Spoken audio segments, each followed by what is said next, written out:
السلام علیکم دوستو، میں ہوں غلام مصطفیٰ اور آپ دیکھ رہے ہیں شایان ویڈیو۔ ہاروت و ماروت یہ دو فرشتے تھے۔ زمین پر انسان کی شکل میں ان کا یہ قصہ انتہائی عبرتناک اور نصیحت سے بھرا ہوا ہے۔ دعا ہے اللہ تعالیٰ مجھے حق سچ لکھنے کی توفیق عطا۔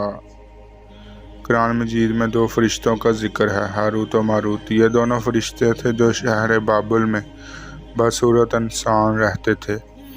وہ علم سحر سے واقف تھے۔ جو کوئی سحر سیکھنے کا طالب ان کے پاس جاتا، اول تو وہ اس کو منع کرتے، اس میں ایمان جانے کا خطرہ ہے۔ اس پر بھی اگر وہ باز نہ آتا تو اس کو سکھا دیتے۔ اللہ تعالیٰ کو ان کے ذریعے بندوں کی آزمائش منظور تھی، جیسا کہ خوبصورت انسانی شکل میں فرشتوں کے ذریعے اللہ تعالیٰ نے قوم لوط کو آزمایا تھا۔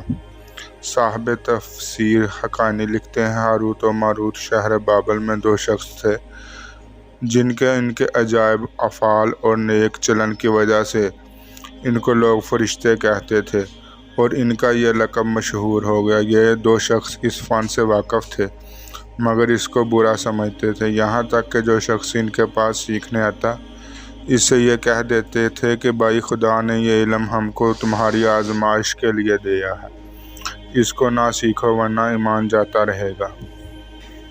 ان کا ذکر قرآن پاک میں بھی ہے، لیکن یاد رہے کہ قرآن پاک میں صرف یہ لکھا گیا ہے کہ یہ صرف انسانوں کی آزمائش کے لیے بھیجے گئے تھے، اور یہ جو ان کے مطابق باتیں جو زیادہ عام ہے کہ انہوں نے زنا کیا، انہوں نے عورت سے بدفعلی کی، یہ بہت سے علماء کہتے ہیں کہ یہ بالکل جھوٹ ہے، کیونکہ قرآن پاک میں بھی لکھا ہے کہ فرشتے اللہ تعالیٰ کی مخلوق ہیں اور یہ معصوم ہیں، تو یہ گناہ نہیں کر سکتے۔ اس لیے یہ دوسری جو روایتیں ہیں یہ اسرائیلی روایتیں ہیں۔ اب جو میں ہاروت و ماروت کے بارے میں تفصیلی گفتگو کروں گا یہ اسرائیلی علماء کی روایت ہے۔ بہتر اور سچ میرا رب جانتا ہے، بس دعا ہے اللہ مجھے حق سچ کہنے کی توفیق دے۔ دنیا میں چند عوامل کو ایک فتنہ قرار دیا گیا ہے اور ان میں سے ایک عورت بھی ہے۔ ان فرشتوں کی آزمائش بھی ایک عورت کے ہاتھ ہوئی۔ واقعہ کچھ یوں ہے۔ مسند احمد اور تفسیری نعیمی وغیرہ کی بعض روایات بیان کرتی ہیں کہ حضرت ادریس کے زمانے میں ایک مرتبہ فرشتوں نے بنی آدم پر اعتراض کیا کہ یہ نہایت بدکار ہیں، ان کی جگہ ہم زمین پر حکومت دی جائے۔ اس پر رب کریم نے انہیں کہا کہ انسانوں کو غصہ اور شہوت کی جو کمزوریاں دی گئی ہیں وہ تمہیں دی جائیں تو تم بھی گناہ کرو گے۔ فرشتے کہنے لگے کہ ہم تو گناہ کے پاس بھی نہ جائیں گے۔ فیصلہ یہ ہوا کہ فرشتوں کی اس جماعت کے دو اعلیٰ درجے کے پرہیزگار فرشتے چن کر انہیں یہ انسانی کمزوریاں دی جائیں اور زمین پر اتار دیا جائے۔ یوں ہاروت اور ماروت کو شہر بابل میں اتار دیا گیا۔ بابل کے لوگ ان کے پاس آتے اور ان سے جادو سیکھنے کی خواہش کرتے۔ یہ لوگوں کو خوب خبردار کر دیتے، جادو بڑا گناہ ہے اور سیکھ کر تم جہنم میں جاؤ گے۔ جو لوگ پھر بھی اصرار کرتے انہیں سکھا دیتے۔ رات کو اسم اعظم پڑھ کر یہ دونوں آسمان پر چلے جاتے، پر ان کی قسمت بری تھی کہ وہاں انہیں ایک زہرا نامی خاتون مل گئی کہ حسن اس کا بے مثال تھا۔ اس کے حسن کو دیکھ کر یہ دیوانے ہو گئے۔ زہرا ان سے اسم اعظم سیکھنے کی متمنی تھی مگر یہ دونوں فرشتے اس سے انکاری تھے، لیکن زہرا کے حسن نے ان پر جادو کر رکھا تھا، وہ کسی بھی قیمت پر اسے حاصل کرنا چاہتے تھے۔ زہرا نے ان سے مطالبہ کیا کہ تم شرک کرو تو میں تمہاری ہوں۔ ہاروت ماروت جانتے تھے کہ شرک ایسا گناہ ہے کہ اس کی معافی نہیں۔ انہوں نے انکار کر دیا۔ اب زہرا نے شرط پیش کی کہ ایک بچہ قتل کرو تو مجھ پر تمہارا اختیار ہے۔ ہاروت ماروت انکاری ہوئے کہ بے گناہ کو ماننا بڑا جرم ہے۔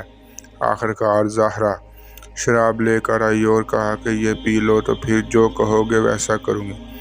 ہاروت و ماروت نے سوچا کہ شراب پینا تو بڑا گناہ نہیں، پی کے ہوش سے بیگانے ہوئے۔ زہرا نے بدکاری کے بدلے ان سے اپنے بتوں کو سجدہ بھی کروایا اور بچہ بھی قتل کروایا۔ جب انہیں ہوش آیا تو وہ کہنے لگے کہ تم نے جو 2 کاموں کو کرنے سے انکار کیا تھا، نشے میں مدہوش ہونے کے بعد تم نے اس میں سے ایک کام کو بھی نہ چھوڑا۔ پھر انہوں نے ان گناہوں کے بدلے دنیا کی سزا اور آخرت کے عذاب میں اختیار دیا گیا تو انہوں نے دنیا کی سزا کو اختیار کر لیا۔ تفسیر نعیمی میں بچے کی جگہ شوہر قتل کروانے کا ذکر کیا گیا ہے، اور یہ بھی بتایا گیا ہے کہ ہاروت و ماروت دونوں اسم اعظم جانتے تھے۔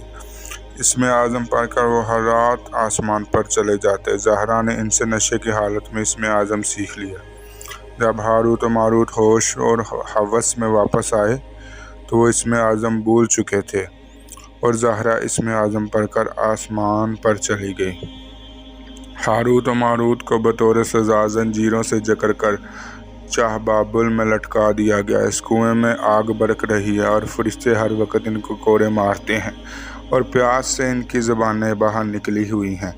یہ قصہ سنن بہقی، مسند امام احمد اور دیگر کتاب احادیث میں بسند صحیح مروی ہے۔ ہاروت و ماروت کا یہ قصہ یاد رہے کہ یہ اسرائیلی روایتیں ہیں۔ قرآن پاک میں صرف یہی ذکر ہے کہ ان کو صرف انسانوں کی آزمائش کے لیے زمین پر بھیجا گیا تھا۔ اور یاد رہے کہ باقی سب دوسری جو ہیں وہ اسرائیلی روایتیں ہیں، اور بہت سے علماء کرام نے ان کی مخالفت کی ہے، ان کا انکار کیا ہے۔